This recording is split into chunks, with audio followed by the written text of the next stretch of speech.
all hell has broken loose, and the door has been kicked down when it comes to the coaching carousel, as Texas A&M yesterday officially fires Jimbo Fisher. Mississippi State this morning officially firing Zach Arnett. Guys, let's start with Jimbo. A $76 million buyout. A&M said, no matter. We got to make this move now. And I commend A&M. I really do. Listen, the moment you know that a guy is not the guy, no matter what reasons you justify for keeping him or her in that position, you are delaying the inevitable. No matter what the money says. And guys, our good friend Chris Marler's mentioned this. You hear others. Like, the money in college football is like made up anyways, especially at a place like Texas A&M. Guys, Texas A&M has basically got unlimited money. Think about how much money they're spending right now. $76 million on a buyout. Granted, not all $76 million is getting paid at once, but still, to fire Jimbo, pay him what he's owed in the next 60 days, and then hire a new coach, it's going to cost them about $30 million. They need about $30 million in free-flowing cash to make this happen. So money was never an issue for them. And, I think you look, guys, just realistically, I don't think it's all that surprising. I mean, Jimbo Fisher's job status, guys, it was one of the leading storylines going in this season. You knew there had to be a step forward. And I think there's any number of reasons you can pick of why Jimbo Fisher was relieved of his duties. But I go back to this. There's no coach in America who did less with more than Jimbo Fisher. Guys, you look at the facilities. You look at the fan support. You look at the tradition. I'm not talking about trophies. I'm talking about overall tradition of what it means to be an Aggie, the 12th man, Texas A&M as a whole, right? You talk about the booster support, the financial support, the NIL opportunities. Then you look at recruiting. Guys, if I gave you a blind resume test and just showed you the recruiting classes, you would think, oh, this is definitely Alabama. Oh, this is definitely Georgia. This is definitely Ohio State. Those are all top 5 teams. No, this is Texas A&M, who can't stick around the top 25. And so we knew winning 7 or 8 wasn't going to get it done. Like, there had to be real progress shown, right? You went out, thought you made a good hire with Bobby Petrino. I think that was a really smart, resourceful hire. That was a good hire. You go out and get Bobby Petrino to fix the offense. That was the problem in 2022. You had to win at least 9 games this year. You had to show signs of this is a program on the rise, and you just didn't do that. I thought Ross Bjork, the Texas A&M athletic director, by the way, hell of an AD. We've seen some bad ones throughout the SEC. We could argue there's a not so great one in Columbia, South Carolina right now. Listening to Ross Bjork, I thought he was fantastic in delivering his message as a leader, in delivering his message of high standards and expectations. Thought he was respectful, obviously, but did a great job of just identifying, hey, like, we're stuck in neutral. This program is stuck in neutral. And we had to make a change. Like, there's a standard of excellence. There's a standard in College Station, and the standard wasn't being met. Now, I know that a lot of people will look at Texas A&M and say, why do they have such crazy high standards and expectations? And, they've never really won much of anything. They haven't won championships consistently in over 80 years. They haven't won a conference title since 1998. Like, why? And guys, I just think, again, I mentioned it earlier, when you look at the resources and what's being invested, right? When you look at what Texas A&M is investing, I commend them, because there's a lot of programs out there that will just say, you know what? We're not historically good, so we get it. We're going to be understanding about it. Texas A&M's like, hell no. We want to win. Our desires to win, not just win 8 games, win national titles. I think also, guys, you look at Texas A&M from folks we've talked to around the program and close to it. And we heard about this, right? When Texas A&M played South Carolina, You can go out and get all the talent you want, right? Go get the best players in the country. But if they're not good people, if they're not held to a standard and abide by it, and your culture is fragmented, right? We get so tired of hearing this word culture, culture, culture, culture. We get so sick of hearing it. But I tell you what, if you don't get your culture right, if you don't handle your culture, it can ultimately be your demise. And I think for Jimbo, that was just another thing, man, where it was just like, it's this fragmented culture, this toxic sort of culture behind closed doors. You couple that with just flat out losing games, guys, just losing games. Again, not maximizing the talent that you brought in. Losing close ball games, losing games on the road. You couldn't win on the road. I think it was like 7 or 9 straight. Texas A&M has lost in true road games. Just didn't get it done. And here's the thing, guys. When you're making that kind of money, when you're making $9 million a year, when you get a 10-year, $95 million extension that he got in 2000, what was it, into 2020 or beginning of 2021 or what have you, when you are making that kind of money, there's no room for error.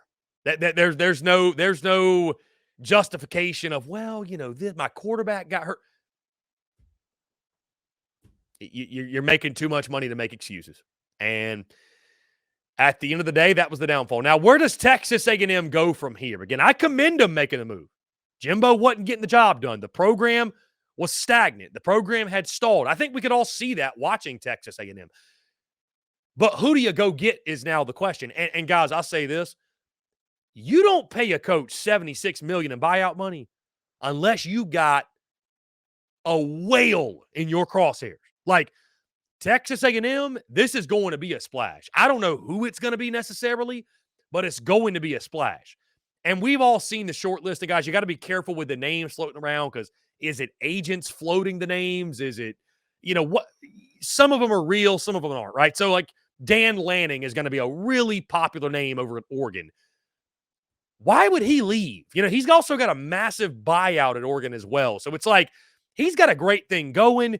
And can Texas A&M really afford to sit around and wait on the playoff to be over if Oregon makes it and then hire? Like, signing day is in December, right?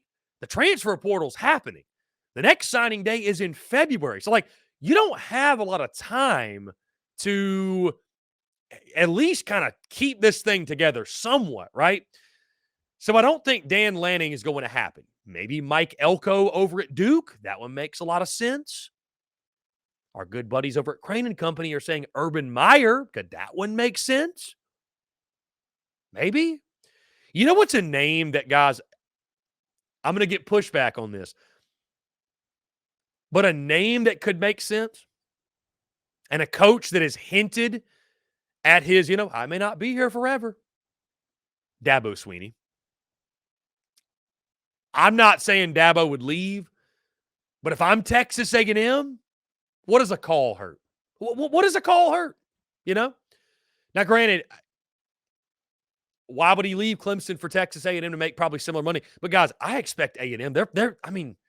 What's stopping A&M from paying the next coach $15 million a year? What's stopping A&M from paying the next coach $20 million a year? Like, money is no object. Money is no object to Texas A&M. So it's going to be very interesting, but I do not see A&M taking a flyer on somebody or this is, you got rid of Jimbo to go out and get the guy. Like, not just the guy to go win 9 games, not just the guy to beat Texas every now and then with them joining the league next year. You are going out to get the guy to win the SEC and better yet, win the national championship. Who is that guy? Who is that guy? So it is going to be wildly fascinating who Texas A&M targets. The coaching carousel, the rumors are always a lot of fun, but it's going to be very interesting to see who they target. But if I'm Texas A&M, I'm making Dabo Swinney say no. There's a couple guys I'm making say no, right? So I am very intrigued to see who A&M is going to target, guys. Also, 2 coaches fired over the weekend. Zach Arnett out at Mississippi State. Oh, by the way, the other name, I couldn't think of this one. Mike Norvell, a name also popping up for the Texas A&M job. Kalen DeBoer at Washington, another one. Some of these I think obviously again more realistic than others. Dan Campbell from the Lions, Dan Quinn from the Cowboys. Those don't make a lot of sense to me, but whoever they go after, it's going to be very interesting. They got the money to pay him. Again, back to the Zach Arnett at Mississippi State thing. I feel for Zach Arnett here. I do because he was put, guys. He was put in an impossible situation. He was, man. I mean, you have the passing of the late great Mike Leach. And I think Zach Arnett was put into a position he should have never been put in the first place. Like, why Mississippi State didn't take more time to go out, like to do a thorough search. And I understand in the grieving process, right, all the Bulldog Nation was grieving. I mean, it hit everybody really hard. It was out of nowhere, unexpected. Zach Arnett was looked at as a guy that was, hey, who can just hold the thing together? Who can galvanize us in this time of peril? That guy was Zach Arnett. I mean, guys, we had our good friend Stephen Stingray Ray on the show. Noted Mississippi State fan. And he said it over the summer. Zach Arnett is a short-term solution. He's not the guy for the long term.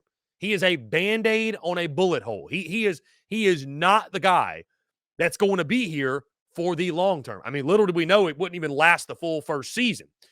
But I feel for Zach Arnett, man. I mean, he was just put in such a ridiculously tough situation. And for Mississippi State, you look at the record this year. I mean, you look at their football team, guys, and the whole try to reinvention of the air raid stuff. Like, there were a lot of things that went wrong. But again, I have a hard time bringing the hammer down on Zach Arnett because, again, he was asked to do a lot and asked to be the guy to keep this thing together. And it was just so much of a tougher job than I think he could have ever imagined. Now, that being said, Zach Arnett is probably the hottest defensive coordinator name out there right now. LSU, Southern Cal, and I'd expect South Carolina will all be giving him a ring and clamoring for his services, and we'll see where he goes. But what does Mississippi State do now? Names like that I've heard that are floating around. Gus Malzahn, who's over at UCF. Mike Gundy, who's over at Oklahoma State. I think Jamie Chadwell could work there. Jamie Chadwell's a guy who's going to get a big-time job. So, for Mississippi State, I just, I think the thing that Mike Leach did such a good job of, guys, that he brought a unique identity to Mississippi State because it's a tough place to win. Let's call it what it is. Mississippi State is a really, really, really hard place to win, right? Dan Mullen did it better than anybody else. Hey, maybe they give him a call. It's not like he's doing anything else other than chilling and fishing and talking ball on SEC Network, I think, every now and then, or ESPN or whatever. But it's a very hard job. I mean, it's a very hard job. That being said, you can win there. But I think Mississippi State having their own unique brand and unique identity, I think that was really good for them under Mike Leach. So they've got to find a guy, that CEO type of head coach. You're going to hear that a lot, by the way, over the next couple of weeks. CEO. Everybody's going to say that when they're talking about coaching searches. But you need to find that kind of guy.